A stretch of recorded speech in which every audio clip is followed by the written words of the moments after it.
At 1.7 centimeters thick, the baked mud tablet, catalogued as CBS 5567, left a faint grit on the burlap gloves that lifted it from shelf 42B in the Istanbul Archaeology Archive, its cuneiform wedges recording the star catalogue of MUL, Anne as quietly as frost settling on a windowpane.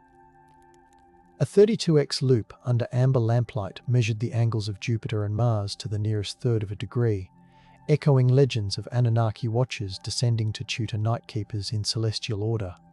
The clay still smells of river mud and smoked reeds, mineral tang mixed with the musk of 100 years of storage, speaking softly of a priestly job, counting planets for the god's schedule. An infrared thermometer resting nearby read 19.3 degrees C, confirming the precise environment demanded by this fragile task manuscript. Under a humidity gauge hovering at 47.8%, the tablet refuses to crumble, as though the watcher's directives remain intact. Its surfaces hold both dust and divination, making myth and measurement collide in a single palm-sized world. Do those etched angles confirm a legend or record a task faithfully completed for unseen sky beings who demanded perfect timing? Subscribe for more midnight histories.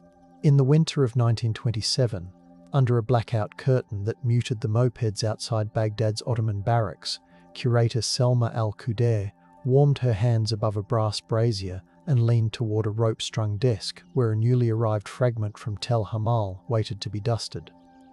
The piece carried the notch of a transport accident, yet its surviving inscription traced the roster of temple astronomers assigned to the Yanara sanctuary, each name partnered with a duty, oiling the astrolabe rings, polishing the obsidian mirror that caught Venus. Outside, the tigress ran low, a glassy ribbon carrying scattered moonlight past the shutter slats that rattled whenever a donkey cart jolted the cobbles.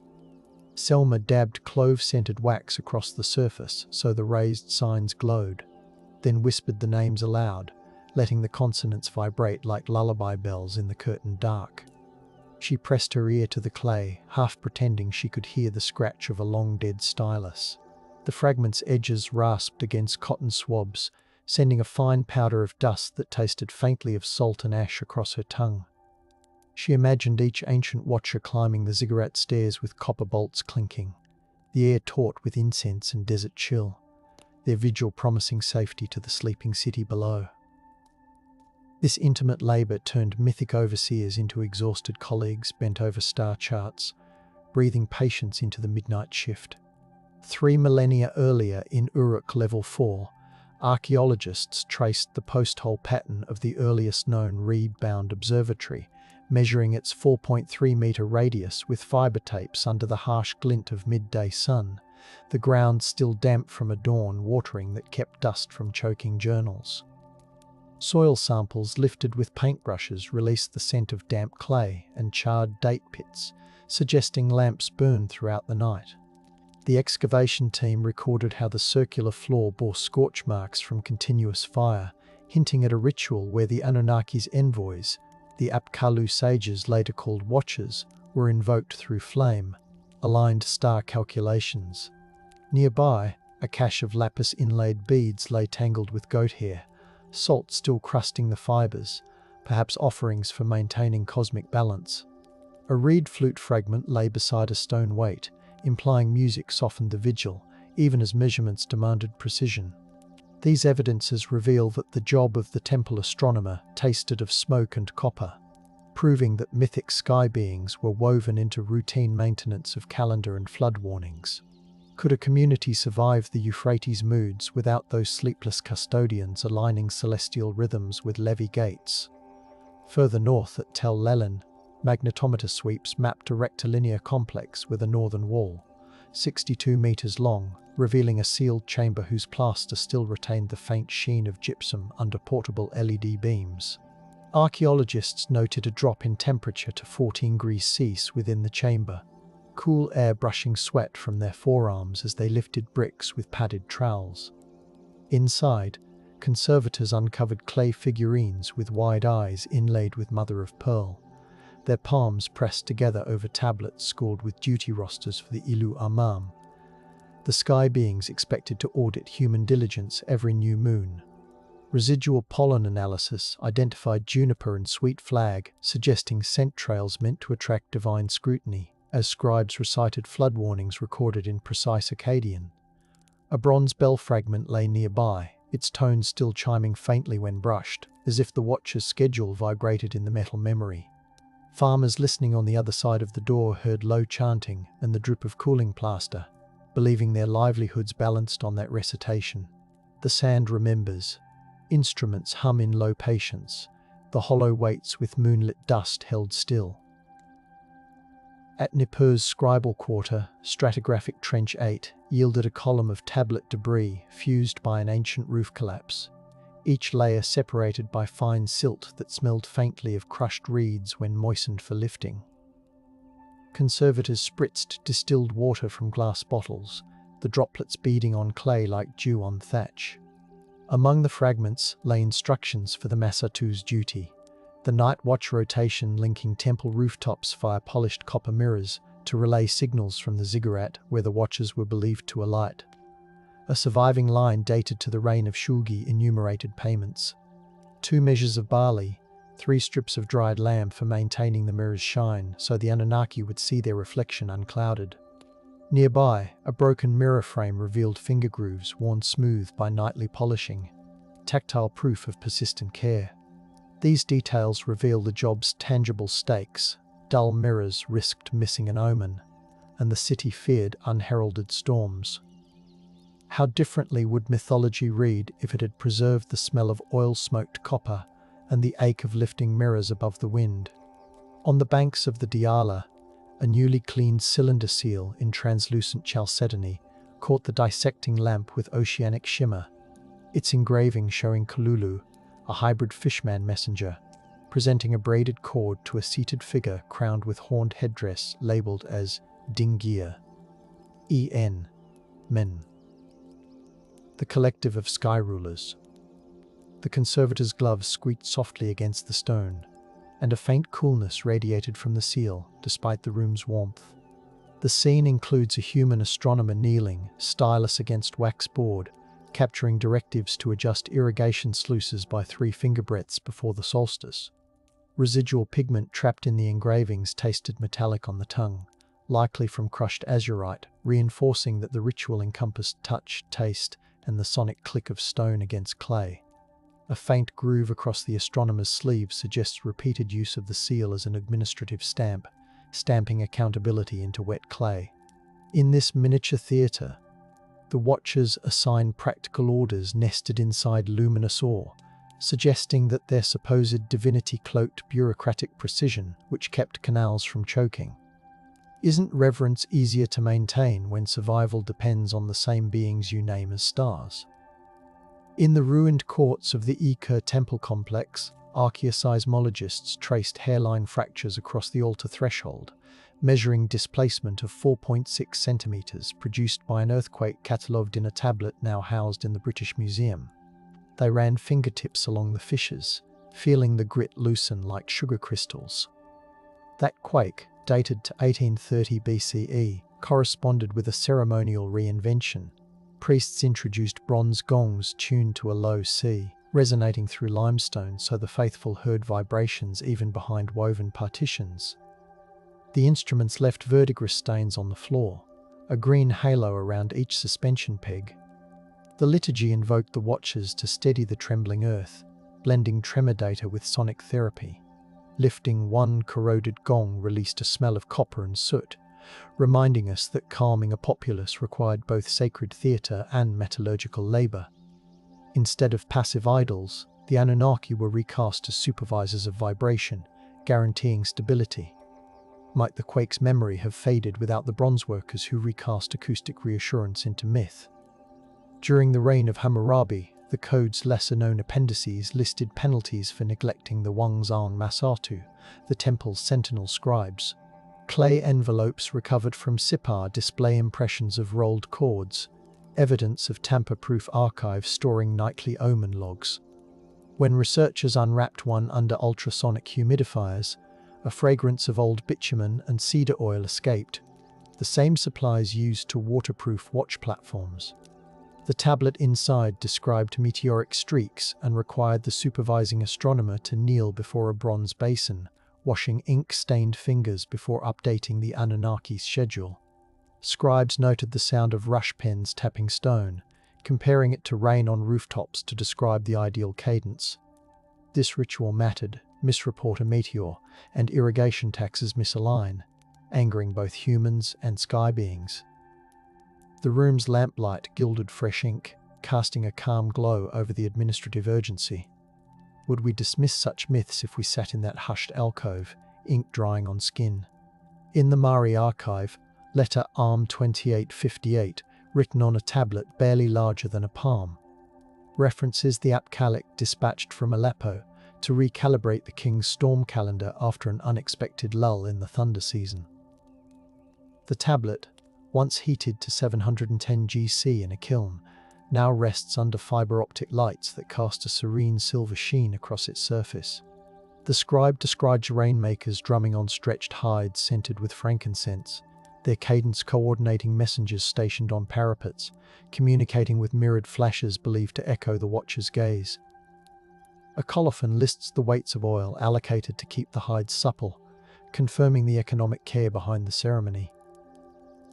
This interplay of percussion, scent and light anchored the populace amid climatic uncertainty, as evidence-based adjustment fused with mythic reassurance.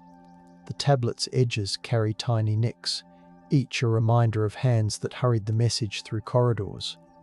How many leaders found their legitimacy inside the soft glow of such pragmatic miracles? Centuries later, in the archives of Hattusa, clay tablets inscribed with Hurrian incantations record borrowed Mesopotamian watchers overseeing oath ceremonies conducted before iron daggers chilled by mountain snow. Archaeologists dusting the tablets heard the crunch of frost beneath their boots, because the chamber sits carved into bedrock where cold air pools year-round, protecting the script from decay. Torch holders wrapped their fingers in wool to avoid dropping wax, the scent of tallow mingling with breaths visible in the frigid light.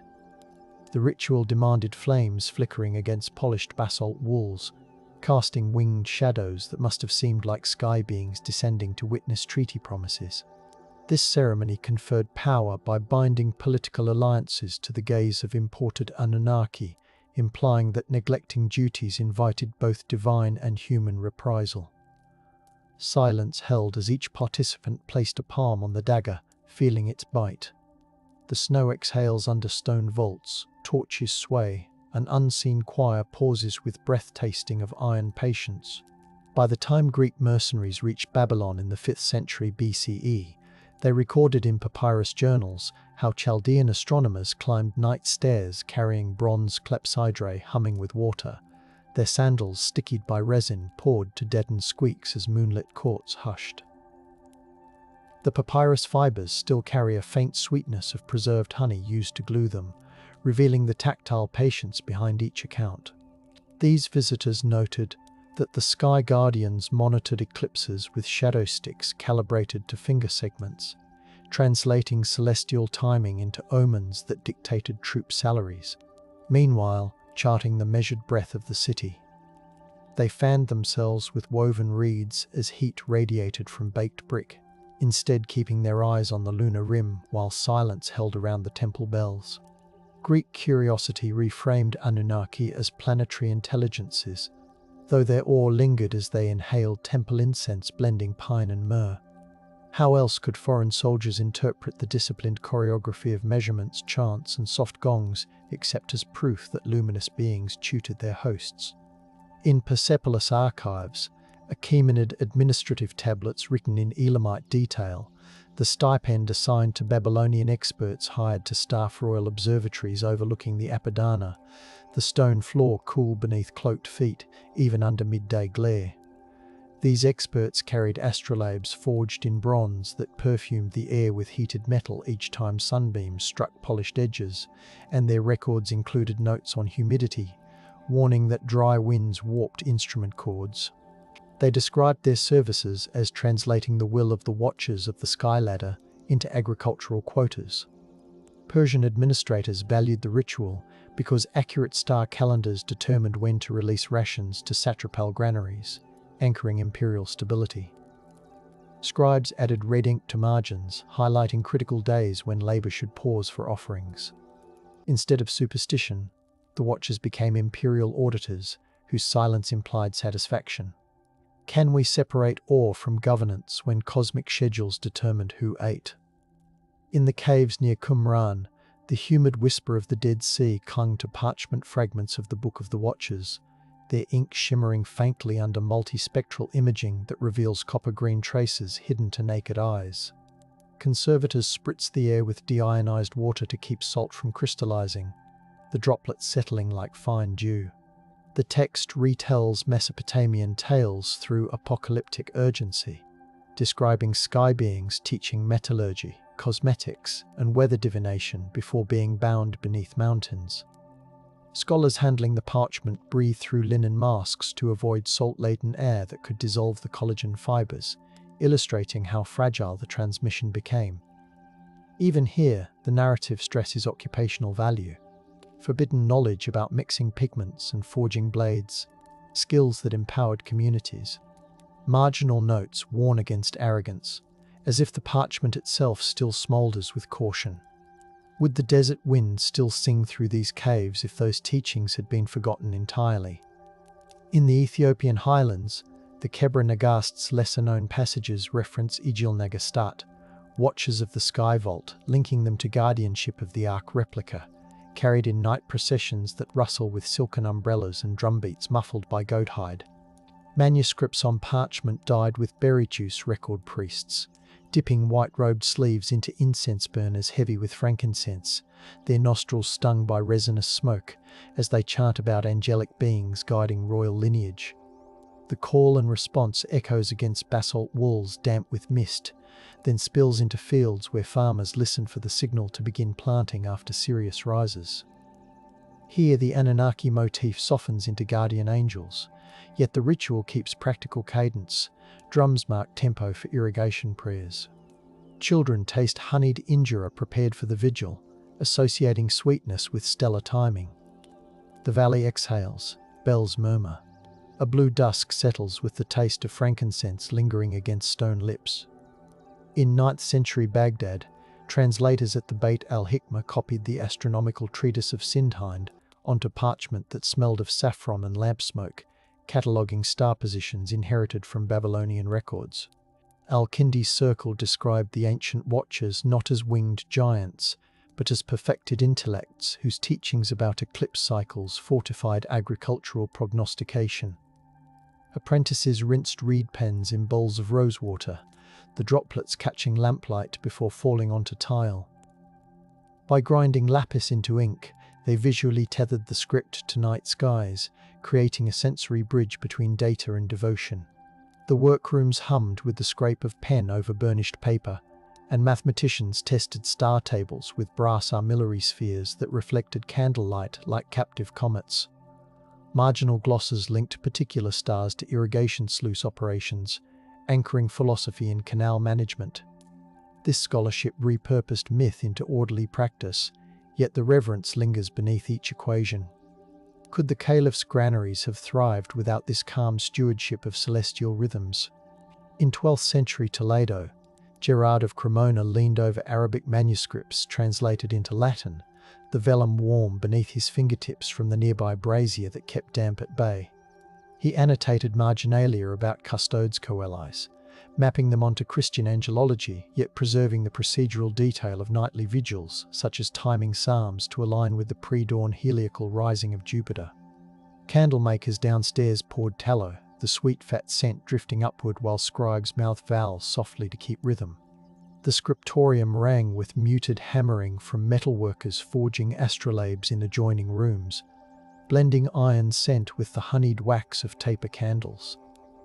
By transporting these instructions northward, Gerard empowered cathedral schools to regulate liturgical calendars and agricultural fairs.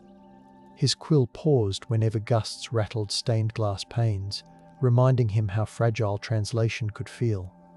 Silence held as the translator marked a cross beside crucial lines, hearing only the quill's hush across vellum. The parchment warms, embers pulse. The night listens for a bell carried by patient hands on chilled stone. In Mongol-ruled Tabriz, Rashid al-Din compiled the Jamis al-Tawarik and described Chaldean starkeepers teaching ill-cannied astrologers to schedule royal hunts by lunar momentum, the parchment saturated with pomegranate dye that perfumed each folio. Court astronomers recorded the crunch of snow under hooves as they tested predictions, linking mythic watches to real supply chains that fed armies with dried lamb and fermented mare's milk. Miniature paintings depict luminous figures hovering above astronomers, yet their hands grip sextants, anchors of practicality. A side note calculates how many torches to prepare for night marches, showing logistics woven into legend. These narratives reveal a rediscovery cycle, conquerors adopting conquered wisdom, ensuring survival in new climates. How else could riders navigate the steppes' silent frost without trusting the scribes who whispered of Anunnaki guardians?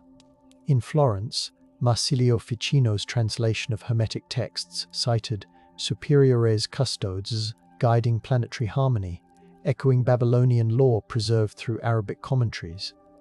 His studio smelled of time smouldering in bronze censers meant to purify the mind, while lute strings vibrated softly against plaster walls glowing with candlelight. Ficino advised patrons to align civic rituals with planetary hours, arguing that this restored the watch's benevolent oversight and strengthened the Republic's fortunes. Assistants ground malachite into powder, tinting diagrams a cool green that soothed anxious eyes. The blending of song, scent, and precise timing demonstrates how myth re-emerged as a psychological balm during political turbulence. Does this revival show nostalgia, or a strategic return to ancient project management disguised as enchantment? In 1602, Jesuit astronomer Matteo Ricci carried Babylonian-derived eclipse charts to Beijing, the silk wrappers crackling in the dry winter air as he presented them to scholars of the Ming court. The observatory atop the city wall, paved with frost-slick stone, resonated with bronze armillary spheres inherited from Islamic artisans, their chill biting through cotton gloves. Ricci translated watcher myths into the language of celestial bureaucracy, describing sky beings as loyal officials maintaining heaven's clockwork. His hosts burned pine incense, the smoke curling around metal instruments while scribes dipped brushes into thick black ink. The emperor valued these charts because accurate eclipse predictions calmed the populace, preventing rumors of cosmic disorder. Lanterns perfumed with sandalwood swayed as astronomers compared calculations, integrating ancient Mesopotamian precision into East Asian ritual. Can we call it superstition when the stakes were social harmony and imperial legitimacy? In 1691, in the archives of the Royal Society, Edmund Halley examined antiquarian reports from Nineveh, the parchment smelling faintly of mildew from a Thames flood. He noted the correlation between watcher stories and precession calculations, scribbling margins with chalk-dusted fingers as pneumatic pumps hissed nearby during atmospheric experiments. A coal fire crackled, releasing sulfur tang that mixed with wax. Halley proposed that the ancients encoded astronomical cycles in angelic narratives, but his peers dismissed the idea as fanciful, suppressing publication in official proceedings. The rejection muffled a bridge between myth and science, leaving the clay tablets boxed in linen that clung to damp chill. Yet the idea lingered like pipe smoke curling under the ceiling, waiting for rediscovery. Could the boundary between legend and observation have blurred earlier if Halley's note had circulated? In 1820, Ottoman engineer Hüseyin Rifat oversaw repairs on the towering minaret built over ancient Babylonian foundations, feeling the grit of centuries as he removed bricks that once formed a ziggurat stair. Sweat soaked his collar, despite the morning breeze carrying cumin and dust from market stalls. Amid the rubble, he found a limestone plaque etched with winged figures and instructions for aligning shadow-casting rods at noon, the letters still sharp despite the heat. The plaque, rubbed with olive oil to coax clarity, smelled of sun-baked stone and kitchen spice. Hussein documented the find in a notebook that rustled like leaves, yet the imperial office filed it away, wary of inflaming local legends about sky beings reclaiming the tower. Suppression grew from fear of unrest, silencing a practical manual for maintaining timekeeping infrastructure. What knowledge sleeps when authority fears illumination? In 1849, Austin Henry Layard dug through the mound of Kuyunjik, the air vibrating with locust buzz and pickaxes striking compacted clay. Workers chewed dates, their sweetness cutting the metallic taste of sweat, as they hauled baskets toward shaded trenches. Under a canvas awning smelling of tar and camel sweat, Layard lifted a giant relief showing winged genies flanking the tree of life, their hands holding buckets of pollinated resin.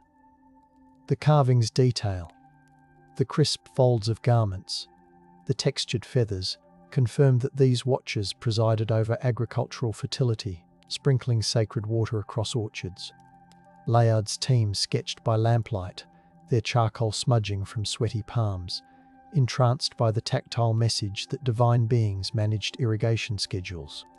Yet the British Museum displayed the relief as exotic art, downplaying its manual of agrarian stewardship to avoid challenging theological narratives back home. The tent flutters, charcoal dust rises, the twilight holds a breath tasting of coppery earth and unasked questions. In 1857, Henry Rawlinson, Jules Oppert, and Edward Hincks convened to cross-validate the decipherment of Akkadian cuneiform. The room lit by oil lamps whose soot streaked the plaster ceiling in smoky arabesques. They pressed damp paper onto clay squeezers, feeling the raised text imprint against their fingertips as they confirmed lists of Sukalu Amane, sky courtiers who scheduled temple vigils. Inkpots smelled of iron gall, sharp and tannic, mingling with the wool scent of their coats.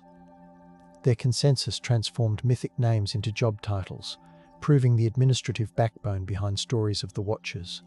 The accomplishment carried the bite of ink mixed with vinegar, its scent lingering as they signed affidavits.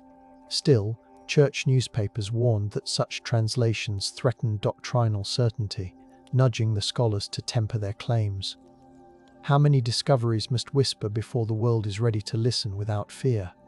In 1876, French archaeologist Jeanne d'Ulefoy recorded in her Persepolis field diary the discovery of glazed bricks showing winged figures bending over irrigation sluices, their turquoise glaze shimmering beneath desert sun that heated the air to a quivering 41°C.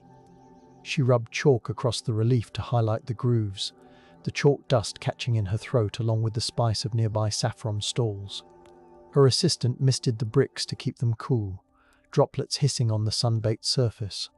The depiction included copper tools, suggesting that these celestial attendants supervised hydraulic maintenance critical to sustaining the empire's granaries. Jean shipped the bricks to Paris, yet museum curators relegated them to storage, uncomfortable with female-authored interpretations linking mythic beings to labor. Institutional silence muffled her insight, delaying recognition of practical engineering encoded in divine iconography. The kiln remembers, saffron drifts, evening cools with a hush tasting of lime wash and distant seas. In 1893, Helena Blavatsky's followers gathered in a London parlour, thick with sandalwood smoke and velvet drapes, reading translations of Enuma Elish while a phonograph clicked softly.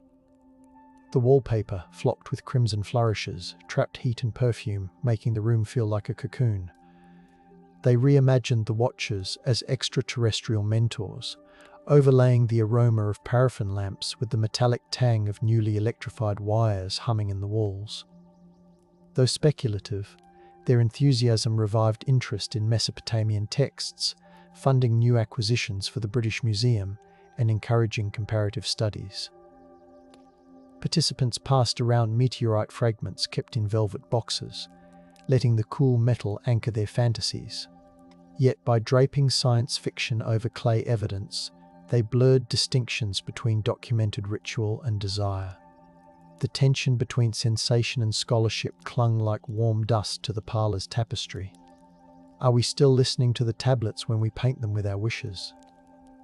In 1905, German Assyriologist Hugo Winkler excavated Balhazquai and linked Hittite myths to Babylonian watchers, his camp filled with the smell of damp canvas and strong Turkish coffee simmering over charcoal. Rain pattered on tent roofs. a steady rhythm that mirrored the clatter of tablets stacked for drying. He catalogued tablets referencing WWII, celestial inspectors approving sacrificial protocols, reinforcing the notion of divine auditors ensuring ritual accuracy. His meticulous reproduction rubbings crackled as they dried in the Anatolian breeze, yet national rivalries over publication rights delayed dissemination. Political caution acted as a new suppression, leaving findings locked in crates while empires negotiated. During twilight, the archaeologists listened to crickets aligning their rhythm with the scribes' ancient timetables. Could diplomacy have moved faster if everyone felt the urgency of that buzzing cadence? In 1916, American archaeologist Edgar Banks shipped phonograph cylinders from Mesopotamia capturing lullabies sung by marshland villagers who credited the watchers with teaching rhythm for calming buffalo. The wax smelled faintly of beeswax and river reeds, and playback revealed soft reed flutes echoing across water, punctuated by distant splashes. Banks annotated how these songs preserved instructions for timing floodgate openings, disguised as devotionals to sky beings. He even noted pauses where singers inhaled deeply, cues for workers to shift positions. However, wartime censorship seized the recordings, fearing coded messages, and the melodies languished unheard until decades later. The silence demonstrates how conflict interrupts gentle knowledge. When the cylinders finally played again, the hiss of static mingled with distant frogs, bridging myth and hydraulic expertise. Might we treat every lullaby as an archive of survival? In 1924, archaeologist Leonard Woolley brushed soot from a gold lyre at the instrument's bull-headed frontlet cool under tent shade as desert wind rattled canvas walls. He recorded the exact spacing of strings, 1.9 centimeters apart, before restoration, ensuring future musicians could resurrect the tone. The lyre's silver strings, restored, vibrated faintly when touched, releasing a whisper of tarnish and cedar. Glyphs on the accompanying plaque credited the watchers with gifting harmonies to calm storm gods, yet the notation correlated with agricultural task lists, music used to coordinate canal laborers during flood defense drills. Woolley's notes, smudged with chalk and sweat, hinted at the job's power, rhythm aligning muscle and myth. Museum displays emphasized the lyre's glamour, muting the logistical genius encoded in the performance. The strings sigh, dust swirls, twilight carries a taste of bronze, and lullabies mingled with river-cool patience. In 1933, British pilot Amy Johnson flew aerial surveys over Mesopotamian plains, her cockpit smelling of engine oil and doped canvas, photographing ziggurat outlines and irrigation scars that matched ancient descriptions of watcher stations. She navigated by compass and star, noting how the Euphrates shimmered like molten silver beneath. The film negatives, cooled in ice boxes, revealed alignments between temple towers and canal junctions, confirming that the sky beings' dwellings doubled as hydraulic control centers. Johnson's reports, typed on crisp onion skin paper, suggested that mythology preserved a maintenance map. Yet colonial administrators prioritized oil exploration, sidelining her proposal to restore traditional water timing. Her plane's drone faded into desert quiet, leaving the evidence tucked in filing cabinets that smelled of dust and glue. How different might the marshlands look if the photographs had guided policy? In 1947, Bedouin shepherds discovered the Dead Sea Scrolls, their fingers dusty from handling parchment hidden in jars sealed with resin that perfumed the cave with aged honey scent. Among the fragments, the Book of Giants resurfaced, echoing Babylonian watcher lore with names transcribed in Aramaic, extending the myth into new tongues. Scholars used darkroom trays filled with chemical baths smelling of vinegar to coax the text onto photographic plates, pairing fragile evidence with meticulous care. The limestone walls felt cool against their backs as they hunched over makeshift desks. The rediscovery reinforced the idea that sky beings taught craftsmanship, now reframed as warnings against unbridled knowledge. Does the cave's echo still carry the heartbeat of those who first sealed the jars? In 1952, Iraqi archaeologist Taha Bakir supervised the reconstruction of the Ishtar Gate, The glazed bricks rinsed with diluted vinegar to revive their lapis sheen, the water running cold across workers' arms under June heat. He noted how parade reliefs of winged spirits aligned with processional routes timed by astronomical markers, reinforcing the watchers' role as guardians of civic order. Workers hammered copper dowels into place, the clang ringing against brick like distant thunder. Bakir's reports emphasized the engineering precision, yet political turmoil shortly after led to archives being locked away, research paused out of caution. The gate's lions gleamed even in shadow, reminding onlookers that myth resided inside brick and mortar. Could the city's memory have healed faster if these findings had been celebrated widely? In 1967, anthropologist Henry Wright trekked through southern Iraqi marshes, the air thick with dragonfly buzz and the smell of wet sedge, recording how Mardan elders recited tales of Al-Haris al-Samawis, who taught them to build floating reed islands. He balanced on bobbing mats slick with algae while writing notes that curled in humidity. His audio tapes captured the slap of poles against water, blending narrative with technique for anchoring homes amid shifting tides. Wright compared these stories to cuneiform instructions for marsh management, revealing continuity of practical knowledge attributed to sky beings. Yet modernization projects later drained the wetlands, erasing the living context of these rituals. The tapes now hold a watery echo of tasks once supervised by mythic watchers. Are we listening closely enough to preserve both story and skill? In 1974, French engineer André Parrot used ground-penetrating radar at Mari, the device emitting low beeps as it mapped subterranean chambers lined with bitumen that still glistened when exposed. Technicians wiped sweat from their brows as desert wind blew powdery sand across cables. The readings confirmed a network of observation rooms connected by voice tubes, enabling priests to whisper omen results to each other during storms while staying dry in clay-lined corridors. Engineers reconstructed the tubes with PVC replicas to test acoustics, discovering whispers carried clear as wind chimes. The discovery proved that the watcher's supposed omnipresence relied on clever sound engineering and architectural planning. Parrot's report smelled of blueprint ink and desert sweat, but funding cuts stalled further excavation. Silence filled the corridors once more, though the radar echoes remained archived on magnetic tape. What new harmonies could we uncover if we let machines listen longer? In 1983, Assyriologist Erika Reiner deciphered the Mule, Apen Star Compendium's lesser columns, seated in a Chicago office where winter radiators clanged and the air tasted of paper dust and coffee. Snow smeared against the window pane, diffusing streetlight into a milky glow above her desk.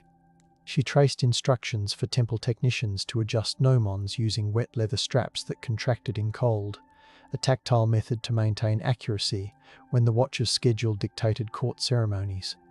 Her findings illuminated the intimate labor of drying straps by firelight, the scent of singed hide mingling with ink. Institutional emphasis on more sensational artifacts meant the study circulated quietly, a rediscovery whispered among specialists. The radiator sighs, snow hushes, lamplight gathers with a patience tasting of burnt leather and early dawn. In 1992, geneticist Ciro Heyerdahl analysed human remains from royal Sumerian tombs, extracting mitochondrial DNA in a lab humming with refrigeration units and smelling of ethanol. Fluorescent lights cast a cool glare on bone fragments cushioned in foam. The results indicated diverse lineages converging in Ur, supporting texts that spoke of watchers selecting specialists from distant lands to serve. This diversity reflected a deliberate policy. Mythic overseers symbolized inclusion of expert artisans, ensuring the city possessed every skill needed for survival. Notes pinned to corkboards tracked origins alongside craft specializations, lapidaries from the Taurus, boatwrights from Dilmun. Though the findings were rigorous, sensationalist media twisted them into alien narratives, overshadowing the collaborative reality. How different would public understanding be if we focused on the human networks mirrored in those myths? In 2001, acoustic engineer Trevor Cox conducted impulse response tests inside reconstructed ziggurat chambers, firing starter pistols whose cracks bounced into lingering reverberations that smelled faintly of cordite. Banked microphones blinking red captured the decay times, revealing a gentle 2.4-second sustain perfect for chant. The data proved that whispered prayers could carry along terraced walls, allowing priests to project voices like disembodied watchers. Cox compared recordings with reed pipe simulations, showing how pitch changes manipulated perceived height of sound. This practical application of acoustics validated textual claims that sky beings communicated without descending. He published the findings, yet popular culture fixated on extraterrestrial speculation, drowning the subtle science in sensational noise.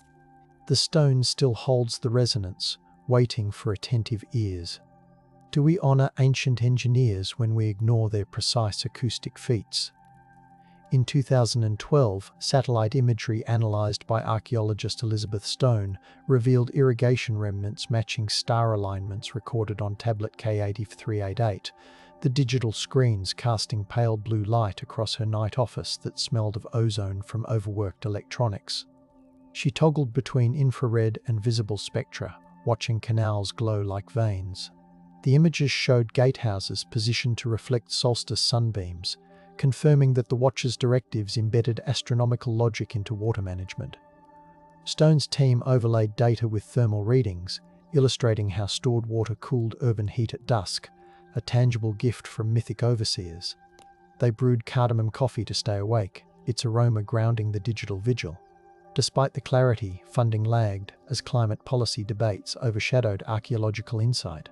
Could modern cities breathe easier if we embrace these ancient alignments? In 2014, curator Letitia Gorski staged a multi-sensory exhibit in Paris, diffusing cedar and bitumen aromas while projecting laser maps of cuneiform observatories onto mist, the droplets cooling visitors' cheeks. She synchronized the visuals with deep-toned speakers that recreated low temple drums, letting vibrations tremble through the floor. She paired tablets with recordings of reconstructed chants, letting the audience feel the watcher's blend of data and devotion. Nearby cases displayed replica tools. Visitors encouraged to touch polished stone weights chilled to ziggurat night temperatures. Critics praised the immersive calm, yet some dismissed it as theatrical, ignoring the rigorous scholarship underpinning the display. Still, attendees left whispering about the taste of salt on the mist, newly aware that myth emerged from environments shaped by human hands. Is empathy a form of rediscovery we should nurture? In 2020, during lockdown, Iraqi archivist Noor al-Jabouri digitized fragile tablets from home, her apartment smelling of jasmine tea and ozone from a portable scanner. Outside, curfew sirens echoed softly. Meanwhile, silence held inside, as only the quiet whir of the device marked time. She used infrared filters, revealing faded entries listing rotations of Baru's diviners assigned to rooftop watchposts, each note cross-referenced with lunar cycles. Noor donned cotton gloves, even in solitude, the fabric whispering against clay as she turned pages of her reference notebooks. The quiet clicking of the scanner replaced the temple bells. Instead, the data preserved the watcher's meticulous scheduling. Noor published open-access transcriptions, empowering global scholars to hear the ancient cadence through pixels. Still, limited bandwidth and political unrest threatened the project's continuity, though she kept uploading files whenever connections steadied. How many voices fade because the world forgets to protect digital breath? In 2021, anthropologist Ines Rahman recorded night winds sweeping over the ruins of Khorsabad, her microphone wrapped in felt that smelled of lanolin while the desert air tasted of chalk. She crouched beside a fallen lamassu, palm pressed to cold stone as gusts threaded through carved feathers. The audio captured low whistles through fractured blocks, matching descriptions of watchers communicating in rustling airs. She overlaid the soundscape with translations of workers' diaries that detailed night shift routines, oiling hinges, checking water levels, whispering prayers to unseen auditors. The file became a meditation on maintenance as devotion, a layered lullaby for ruins. Grant committees hesitated, deeming the work too poetic for funding. The wind leans, stars blink, equipment hums with a patient's tasting of chalk and woolen breath. In 2022, developers in Erbil collaborated with historians to craft a virtual reality reconstruction of the Etaminanki ziggurat. The headset foam smelling of new plastic as users ascended, simulated brick stairs under a digital sky.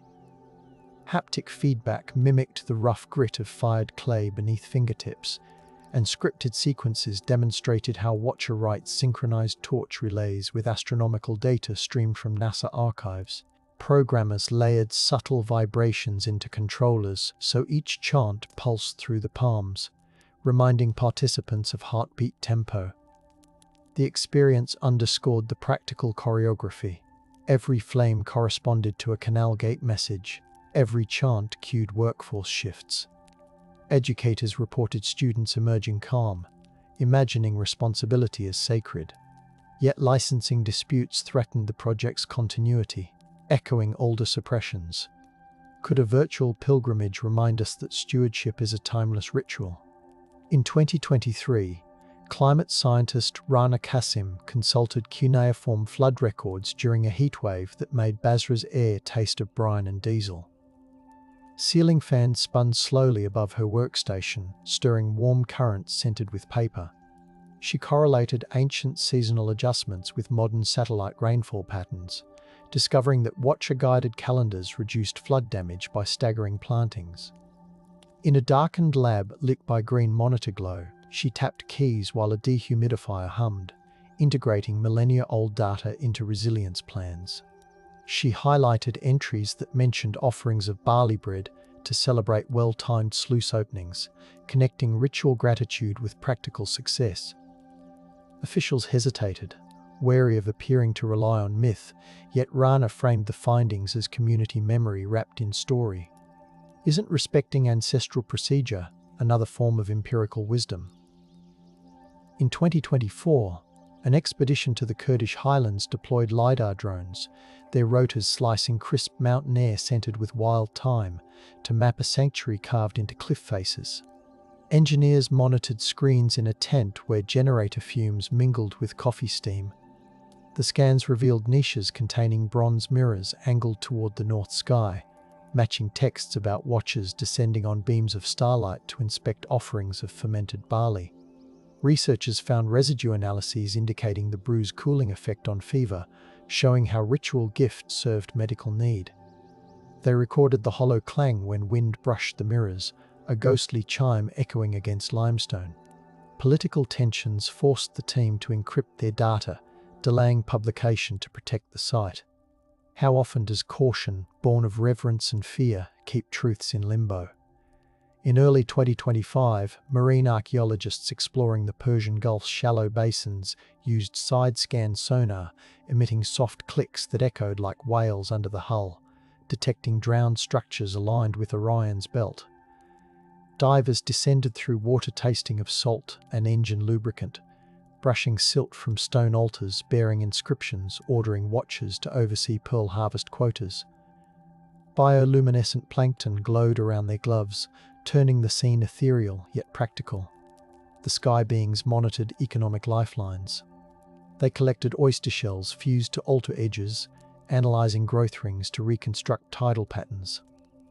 The team logged water temperatures and current speeds, showing advanced understanding of tidal cycles hidden beneath myth. Investors' briefings celebrated the spectacle more than the science, risking distortion of the message. Can we protect the data from being washed into spectacle? In a quiet lab in Berlin that same year, conservator Lael Demir rehydrated a tablet with controlled humidity, the air smelling of distilled water and linen. She monitored hygrometer readings hovering at 52%, adjusting micromisters to keep the clay from cracking. As the surface softened, lines emerged detailing protocols for choosing apprentices to study under the watcher's criteria, involving steady hands, patience, and willingness to stand in winter wind without complaint. The text spoke of the power such training conferred: secure food, respected status, the ability to read sky signs for the community. Lael traced each wedge with a bamboo tool under warm LED light, hearing only the gentle hum of climate control and her own breathing. She imagined the candidates lined along a parapet, cloaks snapping in icy gusts. Shouldn't mentorship itself be considered a sacred technology? In the desert outside Uruk, night volunteers now tend a community observatory built from mud brick, their breath-clouding winter air that smells of straw and distant river. They align low-cost telescopes with star charts inked from copies of MUL. Apen, teaching children how ancient watches balanced ore with irrigation schedules. Thermosis click open, pouring cinnamon tea that steams into the dark, and tiny solar heaters warm cold toes. The telescope's metal chills fingers, yet quilts stitched with constellation patterns hang over shoulders. Local elders share stories of sky beings as metaphors for responsibility rather than dominion, emphasizing the cadence of tending pumps and gardens. Fireflies blink near solar lanterns, as if echoing old mirror flashes. The horizon hushes, tea steams, constellations drift with patience tasting of cinnamon smoke and river mist. In academia's digital repositories, cross-reference datasets now pair star movements with crop yields, the interface glowing pale against researchers' faces as servers hum like distant bees. Graduate students scroll through entries linking lunar eclipses to barley harvest reports, their fingertips smudging trackpads. Each record ties to translations mentioning watches, highlighting how their story encoded logistics, the creak of water wheels, the glint of polished mirrors, the comfort of a chant in darkness. Backup drives smell faintly of warm circuitry, reminding us that even now, guardians are algorithms searching for patterns. Scholars debate terminology and message boards, yet the practical value stands luminous. Ritual as infrastructure, myth as spreadsheet. These archives carry the soft click of keystrokes that resemble rain. Are we ready to accept that care, not conquest, defines celestial authority? Somewhere in the night between Euphrates reeds and orbital satellites, the idea of the watchers hovers like a low, steady chord, vibrating through polished metal, damp clay, and the stories we whisper to keep storms at bay. The scent is neither purely incense nor ozone, but something in between, a reminder that every measurement we inherit carries fingerprints of awe. Listen to the scratch of stylus, the click of keyboard, the sigh of reed beds. They form a single breath-holding space for questions we no longer ask aloud. Perhaps the sky beings were always the name we gave to responsibility shared across generations, a way to cradle duty in starlight. Perhaps their wings were simply the wide reach of human hands stretching toward accuracy, fingertips cooled by night wind. Yet the stars keep their own counsel, and the canals glisten in moonlight whether we speak or sleep, suggesting that the mystery remains content to glide just beyond our fingertips. The night breathes across the ziggurat's ghosted steps, and somewhere a quiet archivist lifts another lid. In the University of Pennsylvania's cloistered study room, the single remaining wick of a beeswax candle trembles as curator Amrita Shah eases open a cedar box scented with camphor and desert dust. Inside rests a steertight weight from Dillman Waters, its edges smooth as river stones, bearing a faint engraving of a horned figure leaning over a tide gate marked with star glyphs. Under a magnifier, salt crystals glint like miniature constellations, telling how merchants credited the watches for tides that rose obediently beneath moonlight. Amrita wets a cotton swab in rosewater to reveal a tiny inscription noting the precise angle to set a sluice plank when Orion rose waist-high in the southern sky. She hums a melody her grandmother used, letting the notes soften the sterile hum of climate control, and wonders if voices carried across the gulf in the same tender cadence, offering gratitude to sky tutors who kept boats from grounding on hidden sandbars. Far east in the ruins of ancient Europark, archaeologists recently found driftwood beams darkened with age, their grains saturated with the scent of old river mud. Embedded in the beam's mortise was a copper peg etched with cuneiform, an instruction to align flood barriers whenever the watcher's torch appeared above the western horizon. Conservation scientist Mateo Ruiz runs fingertip sensors along the peg, measuring micro-scratches shaped by centuries of adjustments, each groove a handshake between human caution and celestial instruction. He feels the coolness of copper under laboratory light, hears the hush of filtration units, and tastes the iron tang on the air that bleeds from aged metal. The peg is small enough to sit in his palm, yet it speaks of entire neighborhoods spared from drowning. He logs the data in a spreadsheet that glows soft aquamarine, the rows pulsing like a heartbeat, and thinks how many unnamed caretakers once pressed their hands against the same token of trust. In one of the British Museum's basement rooms, smelling faintly of parchment and wax polish, an overlooked Phoenician ostracon receives new attention.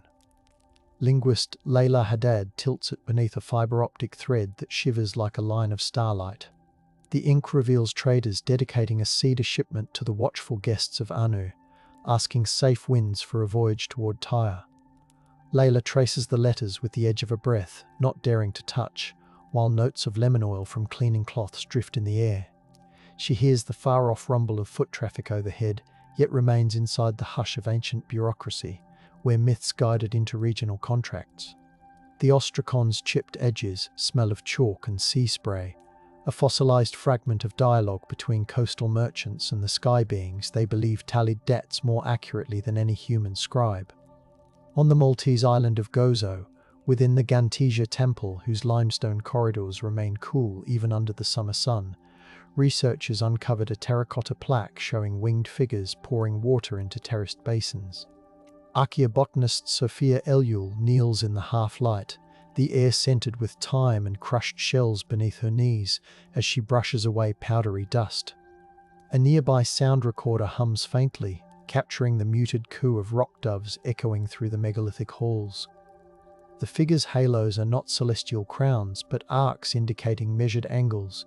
Embedded pigments, when sampled, contain traces of crushed lapis that once glowed like twilight. Sophia inhales the mineral sweetness and notes down how the basins align to winter solstice sunlight, their overflow channels leading to barley plots. Islanders may have adapted Mesopotamian watcher lore via maritime gossip, weaving outlandish tales into practical manuals for water storage on a rock that drinks in every drop of rain. She feels the limestone walls chill against her palm and thinks of patient hands coaxing water from stone, accompanied by whispered prayers to far-off mentors. In the Indus Valley's ancient city of Lothal, monsoon rains left a glaze of damp clay across the dockyard floor, releasing the scent of wet earth and distant jasmine. During the last excavation season, a carnelian bead etched with microscopic wedge marks emerged from a drainage channel. Under electron microscopy, the signs correspond to a Mesopotamian syllable set meaning sky accountant, while the bead's drilled hole carries residue of coconut shell oil, suggesting it was once threaded as a talisman worn by harbour masters who balanced trade ledgers by the tide. Historian Priyanka Desai flexes her stiff fingers after hours at the scope, listening to distant thunder roll across Gujarat's fields. She murmurs the probable Akkadian phrase, the syllables round and unfamiliar yet soothing. The bead's polished warmth transfers to her glove, and she imagines the quiet pride of port officials aligning ships' departures with constellations watched by unseen mentors north of the Arabian Sea. High in the Zagros Mountains, a cave altar used during the Kassite era still smells of damp limestone and lingering juniper smoke. A field team recently discovered a basalt slab carved with a procession of 3 tall figures, whose feathered mantles curve like protective wings. Behind them, smaller human figures grind grains in rhythm, each accompanied by a carved star. Portable spectrometers detect traces of red ochre on the wings, while trace elements in the mortar between floor stones reveal powdered magnetite, making compasses aligned to the altar. Field acoustician Lena Forrer glides a hand along the wall, feeling its clammy chill, and sets a low vibration through the cave using a tuning fork. The resonance rises like a distant hum, amplifying in pockets where watchers were once invoked. She closes her eyes as the tone wraps around her, a soft blanket of sound, and considers how ancient ceremonies may have synchronized heartbeats with the breathing mountain, letting participants feel held by invisible supervisors. In a glass-walled laboratory in Tokyo, paleobotanist Kenji Moriyama tends a petri dish of date palm pollen retrieved from a Neo-Assyrian jar sealed with bitumen. The preservation smell is sharp, almost like tar warmed in sunlight.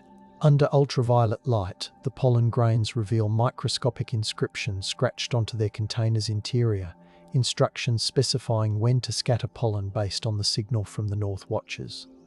Kenji adjusts his face shield, his breath fogging the plastic momentarily, as he copies the characters into a digital log. He notes how the instructions align with a modern understanding of night temperatures optimal for pollination. Outside the lab, neon lights blur against winter drizzle, yet inside, steel cabinets reflect a calm glow. It becomes clear that divine narratives served as mnemonic devices, anchoring delicate agricultural timing in stories that sang through generations. The pollen glitters like golden dust under magnification, reminding Kenji of the stars. Anunnaki envoys were said to rearrange in the sky. Within a quiet wing of the Vatican Apostolic Library, a Syriac manuscript from the early 6th century rests beneath a pane of ultra-clear glass. Scholar Marta Youssef leans close, her breath perfumed with chamomile tea taken to steady nerves. The parchment edges smell faintly of frankincense, suggesting it once travelled with pilgrims. The manuscript translates earlier Babylonian watcher rituals into Christianized language, yet retains detailed tables for calibrating nocturnal vigils with the phases of Venus. The scribe describes the silver glow on altar cloths, the feel of dew-damp stone under bare knees, and the soft chiming of bronze bowls used to mark the hours. Marta hears only the murmur of air vents, yet she copies the tables into a notebook embossed with gold stars, feeling a kinship with the ancient author who merged reverence with meticulous timekeeping. The manuscript's crimson pigments shimmer under light like embers banked beneath ash, hinting that knowledge survived by adapting, never sleeping. In the arid expanses of the Arabian Peninsula, a 2025 drone survey reveals petroglyphs near Jubba, depicting towering figures with mirrored discs held to the horizon.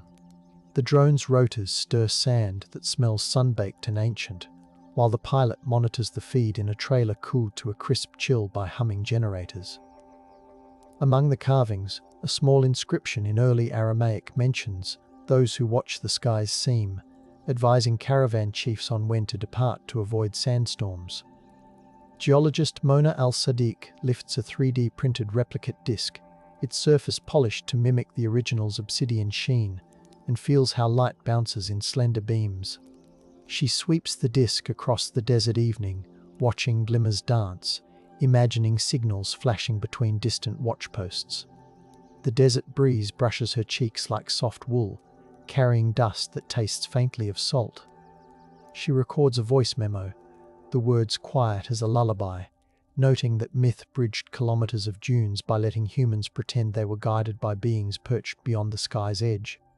A recent expedition to the Caucasus foothills unearthed a Eurasian bronze bowl hammered thin as a dewdroplet. Inside the bowl, etched lines trace lunar cycles paired with instructions for maintaining mountain terraces.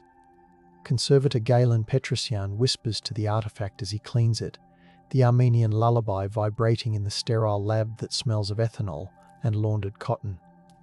The etchings compare the watcher's wings to clouds resting on peaks, instructing farmers to redirect meltwater precisely when those clouds blush pink at dawn. Galen glides a sable brush along the bowl's interior, releasing a soft metallic tang. He feels a gentle weight settle in his chest, respect for unseen caretakers who converted meteorological observation into mythic choreography.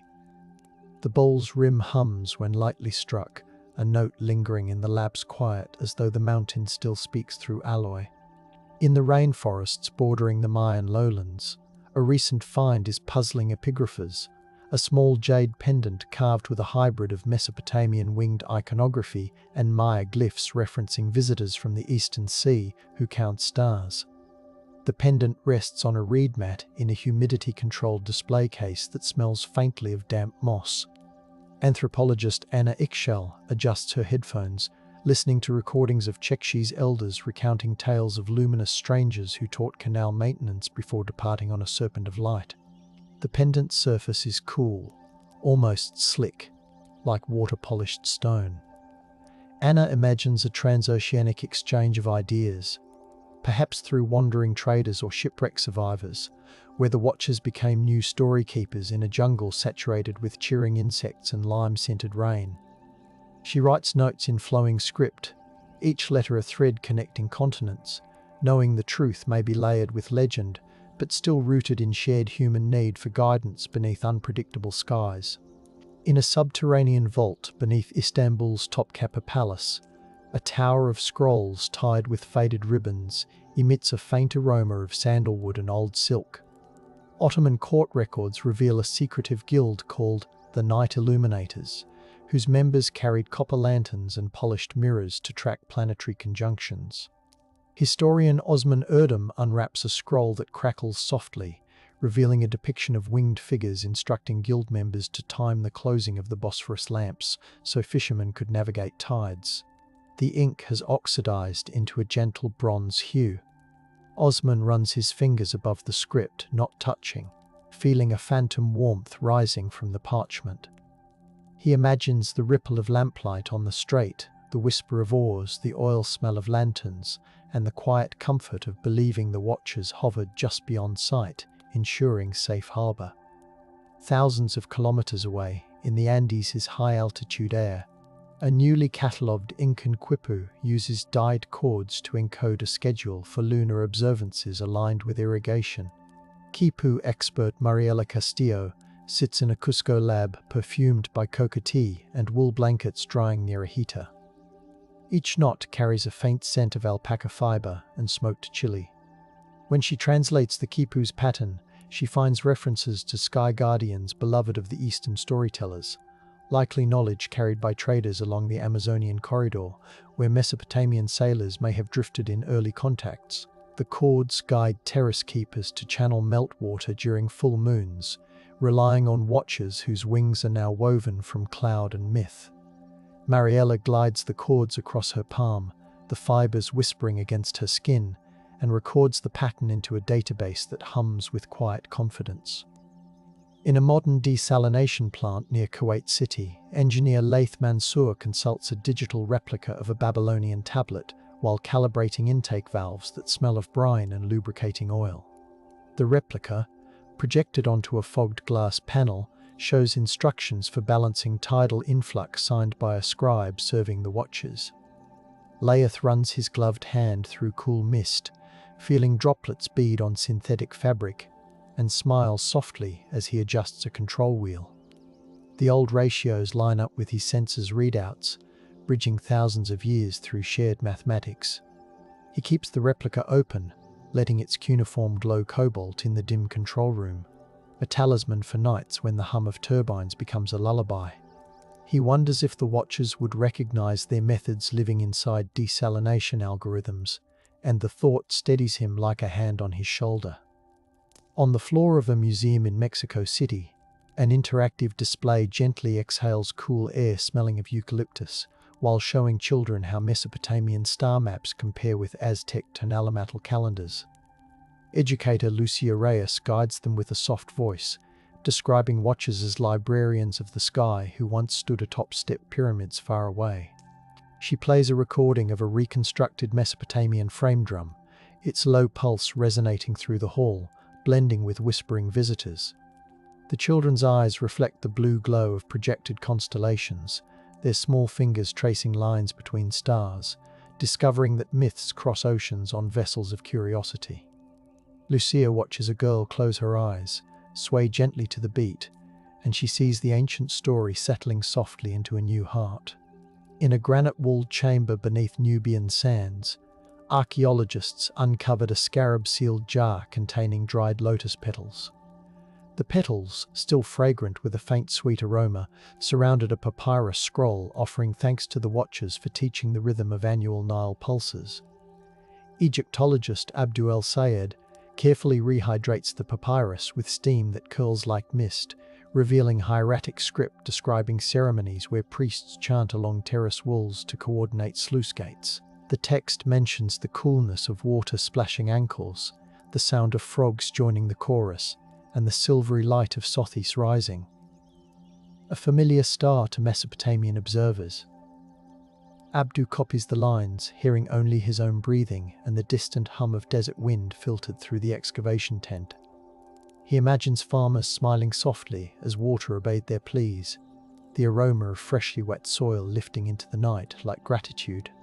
In a quiet farmhouse in rural Brittany, an old trunk yields a 17th-century sailor's logbook smelling of sea salt and aged leather.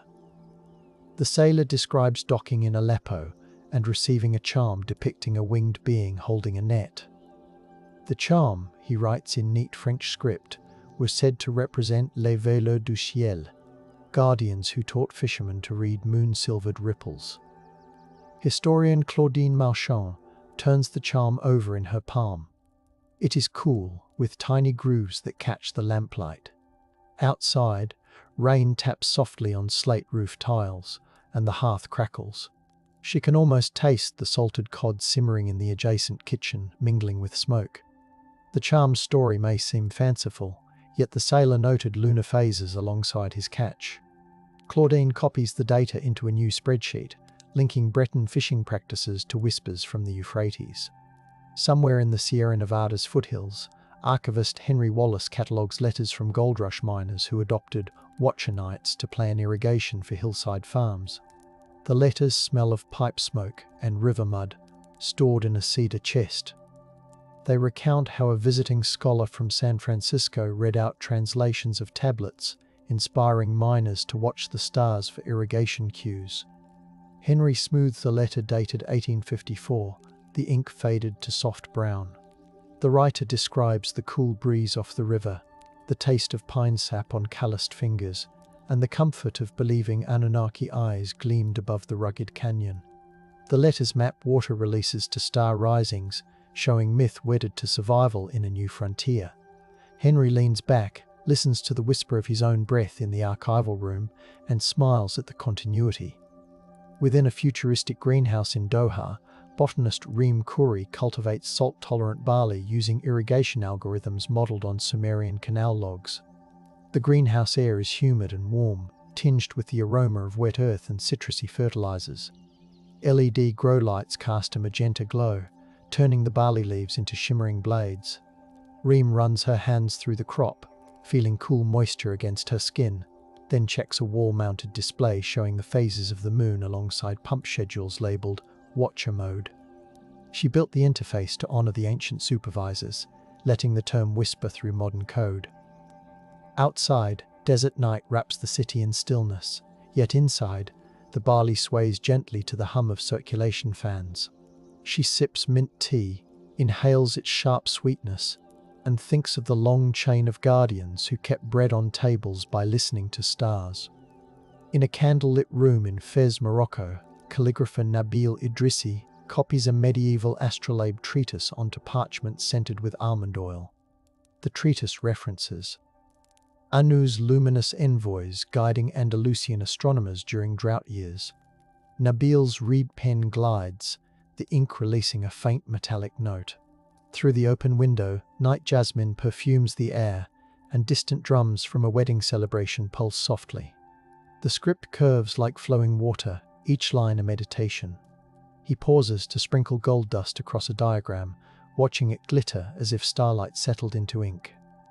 The treatise reminds readers to align canals with moonrise, blending myth with Islamic hydraulic wisdom. Nabil smiles, satisfied that the watchers have found a home in his alphabet, humming an old hymn while the ink dries. At a research station near Lake Chad, climatologist Aminata Doumbia compares modern satellite rainfall maps, smelling faintly of plastic and ozone, to digitized cuneiform logs. She hears the soft whir of servers and the rhythm of her own typing. The logs instruct watchers to observe wind flecks on water, to anticipate floods, a technique local fishermen still use. Aminata steps outside, feels warm, humid air wrap around her like a blanket, and watches ripples shimmer under moonlight. She records their pattern, her tablet emitting a pale glow. The line between ancient observation and modern climate science dissolves like sugar in tea. She wonders if the Anunnaki were simply ancestral scientists immortalized so communities would trust their guidance.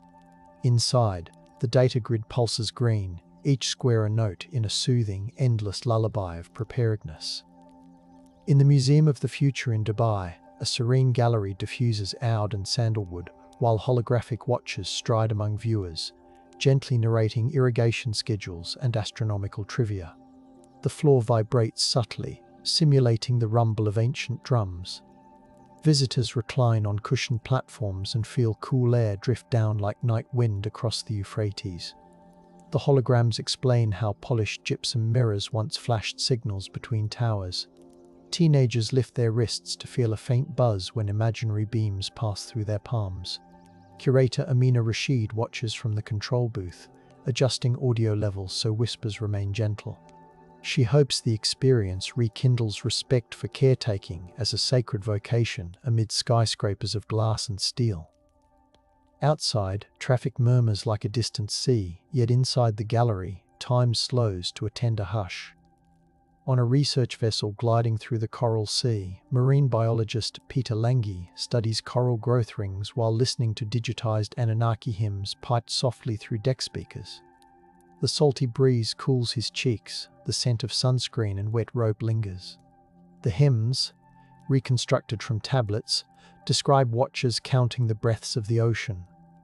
Peter compares ring data to recorded eclipses, finding correlations that suggest ancient sailors recognized bleaching events. He scribbles notes with a pen that squeaks against waterproof paper, each stroke accompanied by the slap of waves against the hull. Above him, constellations scatter like spilled salt. He feels a kinship with the old watchers who loved the sea, enough to memorize its moods, and his heart steadies in the ship's gentle sway. In an underground metro station in Paris, a street musician plays a replica of the Lyre, the notes floating through tunnels smelling of damp stone and espresso.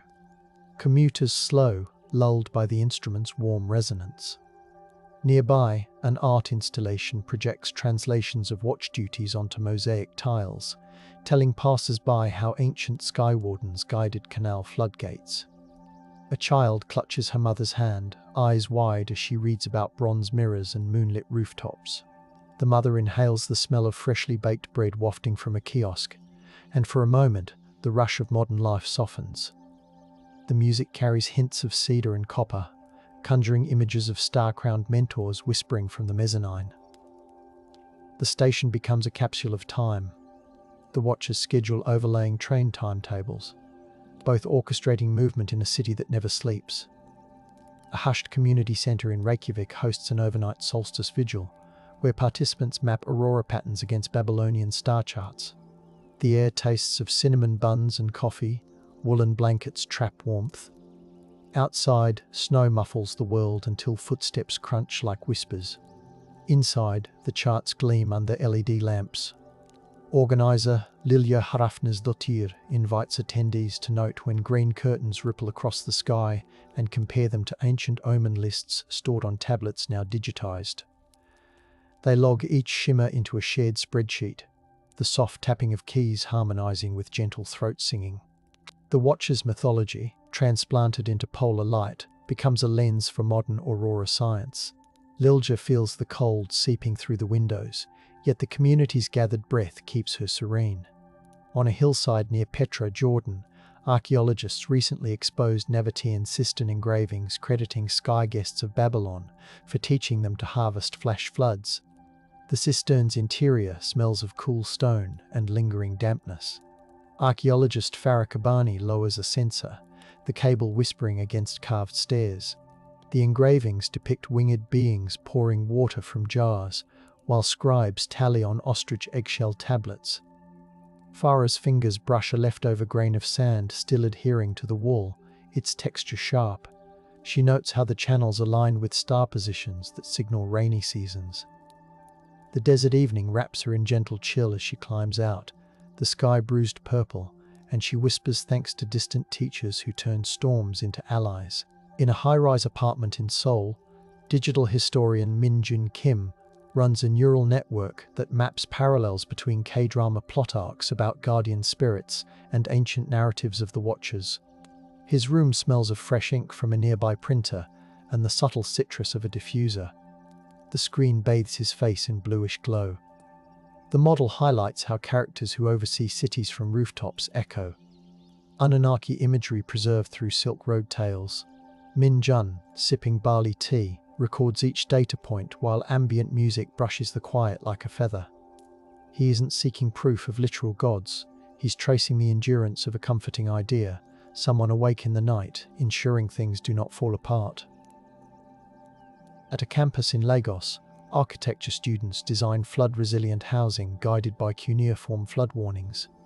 The studio smells of sawdust, glue, and the distant savour of roasted plantains from street vendors.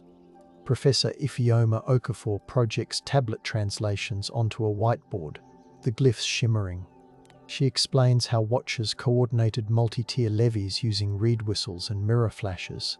Students shape clay models, fingers slick with water, replicating reed bundling techniques. Outside, humid air hums with generators. Inside, the whispers of kneaded clay and pencils scratching paper create a rhythmic hush. Ifeoma senses the ancient guardians smiling through the dust motes swirling in sunbeams.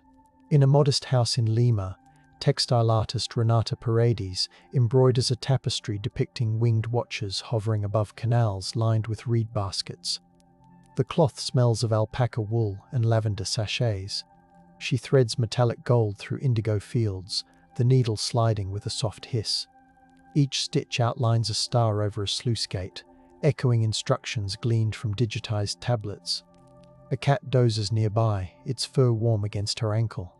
Renata hums a lullaby her grandmother used, mapping myth onto thread.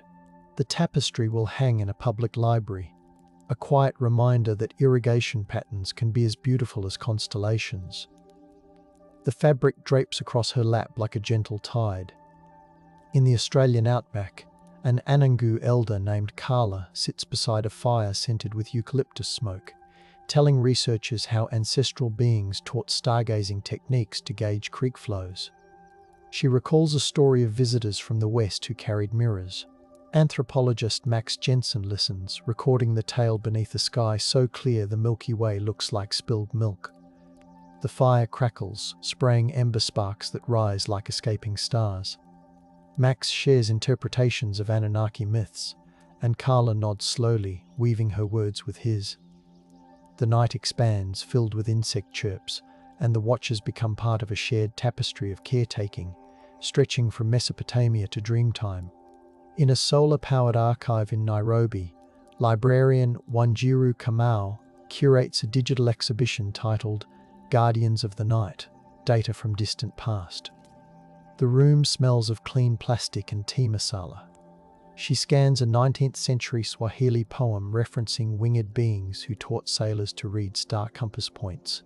She overlays the poem with NOAA current charts, showing accuracy that startles her. The monitors emit soft white light, while outside the window, the city's heartbeat pulses in muffled car horns. Wanjiru adjusts her headset, listening to ocean waves recorded on Lamu, and arranges the exhibition interface so visitors can glide seamlessly between poetry, chart, and tablet. She whispers to herself that data, like myth, is a kind of lullaby, structured, rhythmic, reassuring. In a Berlin biotech lab, a team analyzes clay DNA from an ancient tablet, discovering spores from medicinal herbs described as gifts from the Watchers. The lab smells sterile, punctuated by hints of isopropyl alcohol. Researcher Hannah Vogt peers into a microscope, noting the spore's delicate structures illuminated by a cool LED. The accompanying text instructs healers to plant the herbs under specific stars to ensure potency. Hannah, wearing soft nitrile gloves, flips through digital references confirming that these nights coincide with dew-heavy conditions ideal for germination. She plays a binaural beat track to stay calm, letting the gentle throbbing mimic ancient drums.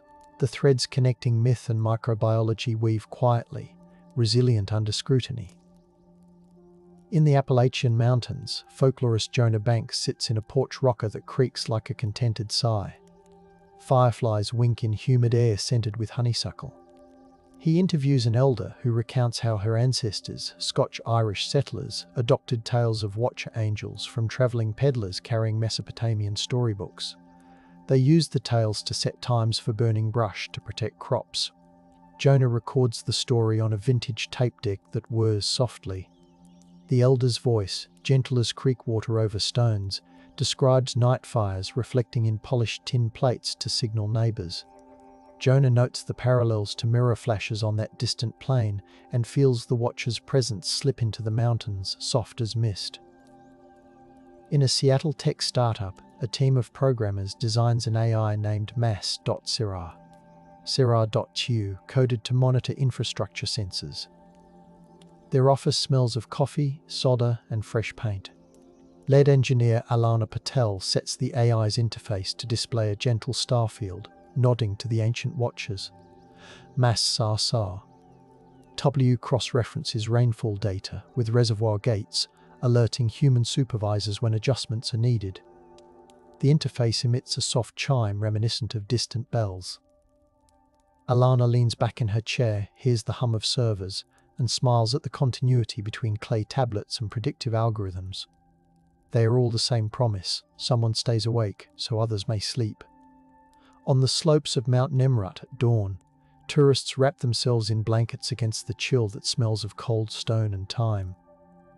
Guides speak in hushed tones about statues of winged beings aligned with star risings described in cuneiform sources. As the sun eases over the horizon, the stone faces glow honey gold. One visitor, historian Selin Kaya, holds an infrared thermometer out of habit, noting the temperature shift that ancient watchers may have sensed through bare skin. She bites into a piece of dried apricot, tasting sunshine stored in fruit, and reflects on how the mountain's silence amplifies the message: observation is devotion. In a Kentucky cavern, hydrologists map subterranean rivers using sonar pulses that reverberate like distant thunder. The air smells of damp limestone and ancestral chill. A newly found inscription on the cavern wall, likely carved by a Civil War-era traveller, references Shinar watchers advising when to open cave gates to release stored water. Hydrologist Deja Brooks runs her fingers across the carved letters, feeling the roughness under flashlight glow. The sonar equipment emits soft clicks. The cavern answers with echoes. Deja records the inscription, linking it to an oral tradition among local farmers who still consult stars before diverting springs. The watcher's guidance thrives beneath the earth, in the heartbeat of hidden rivers. In a Kyoto tea house, ceramicist Emi Tanaka glazes cups with pigments matched to the colors described in Babylonian sky omens. The tea room smells of roasted matcha and kiln heat. She listens to shakuhachi flute music, its tones airy and soothing. Each cup features subtle wing motifs, the glaze pooling like moonlight on still ponds. Emi believes that holding such a cup can remind a drinker to observe the sky before pouring tea, honouring both tradition and sustainability.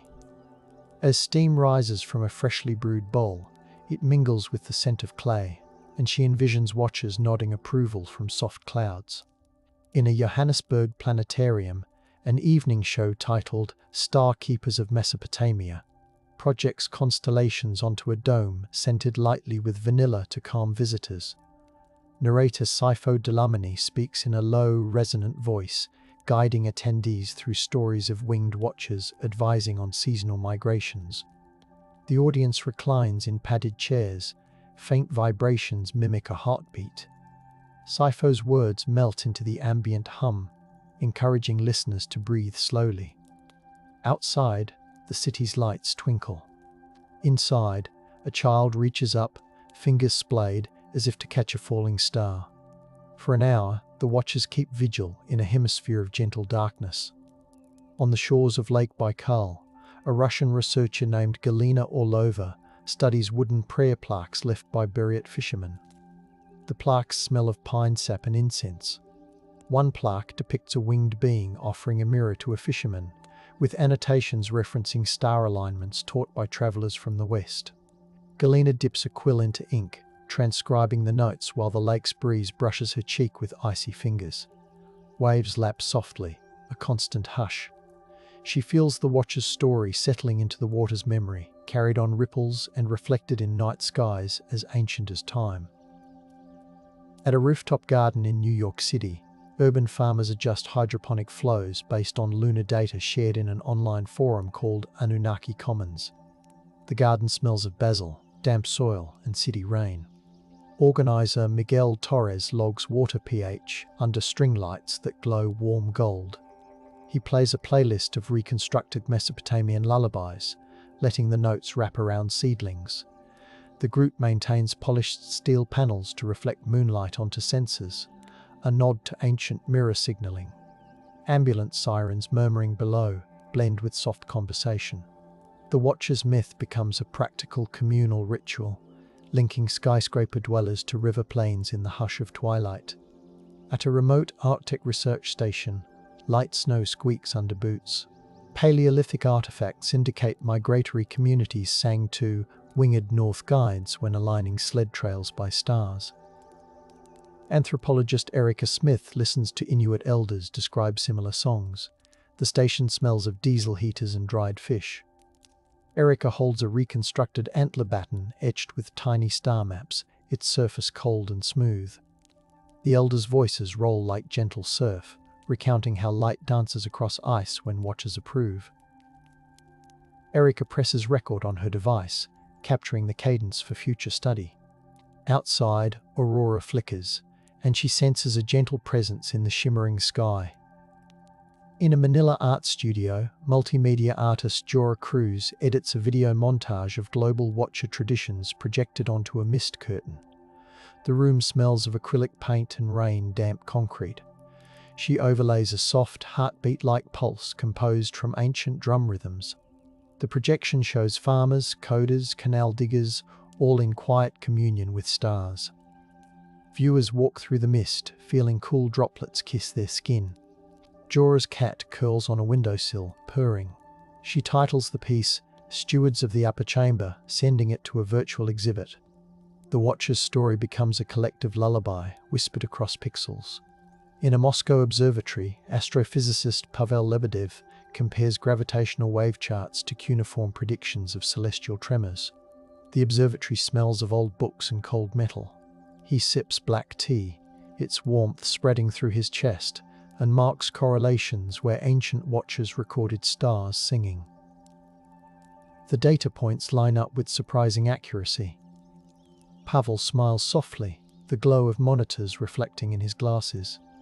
He murmurs a quiet thank you to those who watched before him, acknowledging that even in the realm of black holes and space-time, the gentle guardians hum in the background. In a Namibian desert camp, ethnobotanist Thandi Jacobs catalogues herbal remedies attributed to skykeepers introduced via ancient caravan routes. The campfire crackles, releasing a scent of acacia wood and sage. Stars explode across a sky so clear it feels close enough to touch. Thandi labels each specimen by lamplight, the paper warm beneath her fingers. She listens to elders speak of winged figures leaving patterns in sand to mark planting seasons. The sand beneath her mat retains the day's heat, pressing comfort into her spine. She writes that myth is the memory palace of practicality, shimmering in moonlit dunes. In Buenos Aires, archivist Carlos Medina digitizes a tango from the 1920s that references guardian angels of Shinar. The vinyl smells of old paper and aged shellac. When the needle touches the groove, a soft crackle warms the air, followed by a languid melody. The lyrics compare longing lovers to watchers navigating constellations.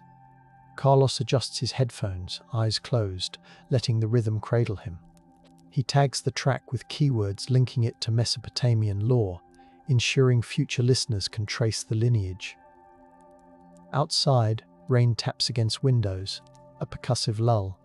The melody fades, but the watcher's embrace lingers in the slow sway of memory.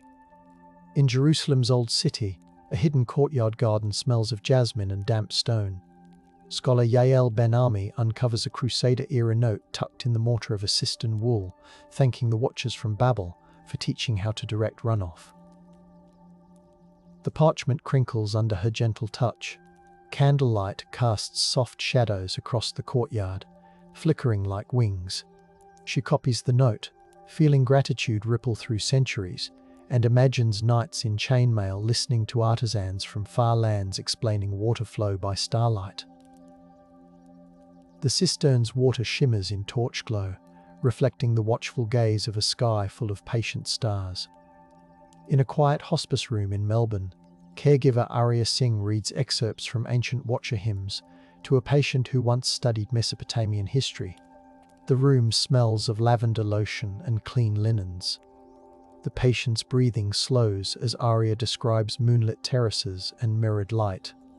Outside, rain softens the city's sounds, leaving only the patter against glass. Arya's voice becomes a gentle tide, blending compassion with scholarship.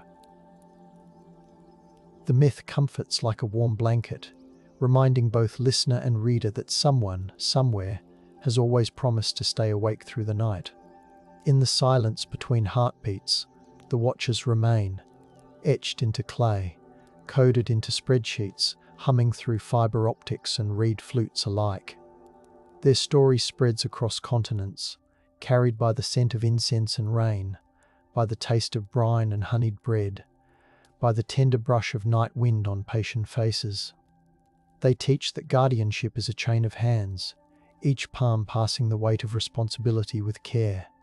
Whether carved in stone or whispered over internet connections, their wings still shadow our workbenches, our rooftops, our quiet midnight desks. The stars above glimmer steady, mirroring lanterns below. Somewhere, a stylus scratches softly against damp clay. A keyboard clicks in measured cadence. A drum murmurs low. The Watchers watch, yes,